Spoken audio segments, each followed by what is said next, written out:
Welcome to Reading the Bible with Church. Matthew chapter 16.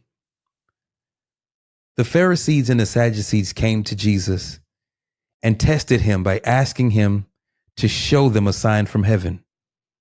He replied, "When evening comes, you say, 'It will be fair weather, for the sky is red.'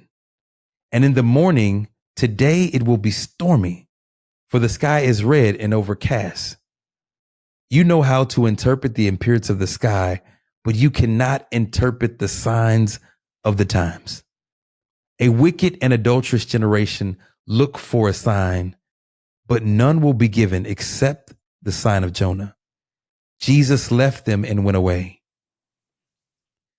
When they went across the lake, the disciples forgot to bring bread. "Be careful," Jesus said to them. "Be on your guard against the yeast of the Pharisees and the Sadducees." They discussed amongst themselves and said, "It is because we didn't bring any bread." Aware of their discussion, Jesus asked, "You of little faith, why are you talking amongst yourselves about having no bread? Do you still not understand? Don't you remember the 5 loaves for the 5,000? And how many basketfuls you gathered?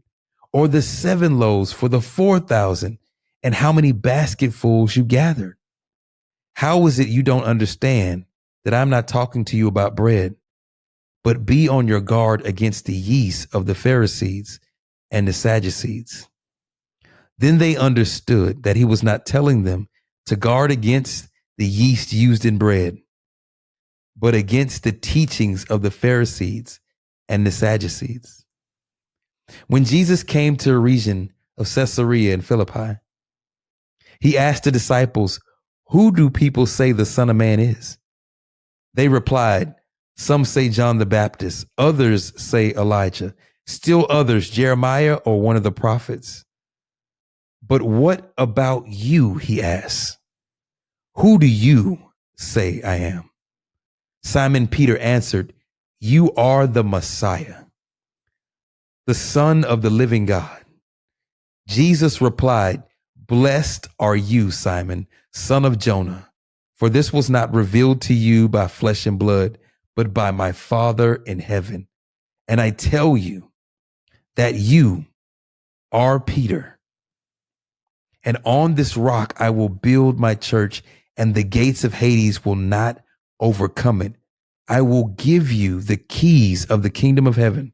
Whatever is bound on earth will be bound in heaven, and whatever is loosed on earth will be loosed in heaven." Then he ordered his disciples not to tell anyone that he was the Messiah. From that time on, Jesus began to explain to his disciples that he must go to Jerusalem and suffer many things at the hands of the elders, the chief priests, and the teachers of the law, and that he must be killed and on the 3rd day be raised to life. Peter took him aside and began to rebuke him. "Never, Lord," he said. "Never shall this happen to you." Jesus turned and said to Peter, "Get behind me, Satan.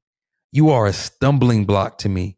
You do not have the mind that concerns of God, but merely human concerns."